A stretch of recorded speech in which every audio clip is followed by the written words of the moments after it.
Once upon a time, there was a Chinese farmer. And one of the Chinese farmer's horses, he had many horses, one of them ran away, must have jumped over the fence or something like that. And the villagers that were in the same village as the Chinese farmer came around him and said, "That's too bad, what a shame." The Chinese farmer replied, "Maybe." The next day, that Chinese farmer's horse returned back and brought with it 6 other wild horses. And the villagers came to the Chinese farmer and said, "This is great news. This is incredible." The Chinese farmer replied, "Maybe." Then the next day, the Chinese farmer's son decided to ride one of the wild horses in order to tame it. But the wild horse bucked and he was thrown off the horse, landed badly, and he broke his left leg. So the villagers came round to the Chinese farmer and said, "This is such a shame. Your son is in great pain. What a shame." And the Chinese farmer replied, "Maybe." Then on the final day, the Chinese army came to the Chinese farmer's village, and they were trying to recruit young men for the army. Unfortunately, they couldn't recruit the Chinese farmer's son because his leg was broken. So again, all the villagers rushed up to the Chinese farmer and said, "This is great news. This is incredible. Your son gets to stay at home safe with you. What great news." And the Chinese farmer replied, "Maybe." The point of this story is to understand that the world we live in is incredibly complex. An action that happens in the world has a huge chain effect, and it's very difficult to tell whether that action was a good action or a bad action. It's very difficult to tell the consequences of misfortune, just as difficult it is to tell as the consequences of good fortune. So in this video, I want to break down the ancient Stoic concept of Amor Fati, understand what it is and how you can use it in your life. And if you manage to stick around until the end of this video and don't succumb to temptations for distraction in this crazy distraction-filled world that we live in, going on your phone or clicking on one of the videos to the side, if you manage to resist that temptation and stick with me till the end of the video, then this Stoic concept, Amor Fati, will help you remove resentment from the past. It will help you remove fear from the future.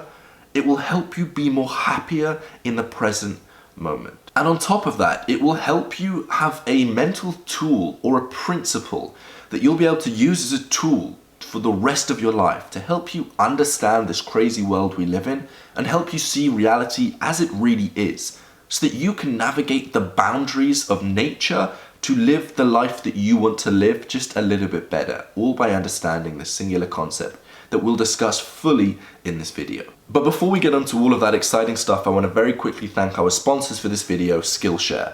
Skillshare is an online learning platform which has over 25,000 different online courses for you to go through between philosophy, design, business, productivity, pretty much everything that you could use to improve your life. They've got a full course on it. With a premium membership, which is just $10 a month, you get access to those 25,000 courses, but it gets even better than that because for the next 2 months, you can get a free trial. One free trial gives you 2 months access, which means you can go through all of that 25,000 different courses completely free if you click the link in the description. So if you click the link in the description, just to be completely clear, you get free access to 25,000 different courses for free for 2 months. Now, what is this weird word, Amor Fati, or 2 words? What does it mean and how can you use it in your life to reap all of the benefits I talked about earlier? The first time it was ever used was by Nietzsche, and this is a quote that he had to say. "My formula for what is great in mankind is Amor Fati, not to wish for anything other than that which is, whether behind, ahead, or for all eternity. Not just to put up with the inevitable, much less to hide it from oneself, for all idealism is lying to oneself in the face of the necessary, but to love it." And this is basically Nietzsche's formula for a happy life, to simply love and accept nature and the way the world works. And I know that when some of you are thinking this, you're about to click off this video because you're thinking, I don't want to just love it, I want to change my world, I want to create a good life. We'll get onto that later. And there may be also some of you thinking that, why would I love everything? There are bad things that happen in this world and I shouldn't love that fact. Why should I love death? Why should I love illness? We'll also get onto that later. And whilst it was great that Nietzsche could come up with this, over 2,000 years ago, one of the ancient Stoicism philosophers, Epictetus, had a very similar idea about this concept. Here's what he had to say. Seek not for events to happen as you wish, but rather wish for events to happen as they do, and then your life will go smoothly. And to further, bring this abstract concept into reality, the Stoics would use this metaphor. Imagine that there's a cart that's going along, say it's getting pulled by a horse, and then there's a dog attached to the cart via a leash. The cart is going to go on, the cart is going forwards, and it's up to the dog to do whatever he wants within the boundaries of his leash. He's tied down, he can't escape it, he can't do anything. So a wise man, the Stoics would say, a wise man is like a dog that runs along happily next to the cart. They run along smoothly next to the cart. Whereas a foolish man is one that tries to resist the fact that the cart's moving forwards. And a foolish man is like a dog that pulls back and tries to resist it and ends up getting dragged along and scraped along the floor as this cart moves forwards. Then this is quite a good metaphor for life, because in life there will be bad things that could happen. The cart can be going along a really muddy, dusty, uphill road, but the dog can still choose whether to do the best he can given the situations he's been given and run along as best as he can next to the cart, or he can choose to give up and try and fight against nature, which will always end up in him tripping, failing, getting hurt, and ending up damaging him. Both dogs are in the same situation. They're both running alongside a cart, yet one dog can end up happily, getting some exercise, letting the wind go through his hair, happily going alongside the cart, whereas the other one can end up in a completely different situation where everything just seems to go wrong for him and he ends up just hating life. Both in the same situation, both respond very differently, and it's all down to the concept Amor Fati. Now I know some of you, like I said, may be thinking, why would I just resign and put my hands up and surrender to life and just give up? Why would I just say, all right, I'm not going to try and change things. I'm just going to let the world be how it is and I'm going to deal with it. So if someone comes up and punches me, I'm just going to try and love that fact and just deal with it. That is not what Amor Fati means at all. Amor Fati does not mean resignation. It means that there are things that you can control and there are things that you cannot control. With the things that you cannot control, you should love them and you should recognize that that is the way the world is and you should simply love that fact. There is no benefit for resisting and flipping it on its head. There's no point getting angry and trying to resist the way the world works. That's stupid.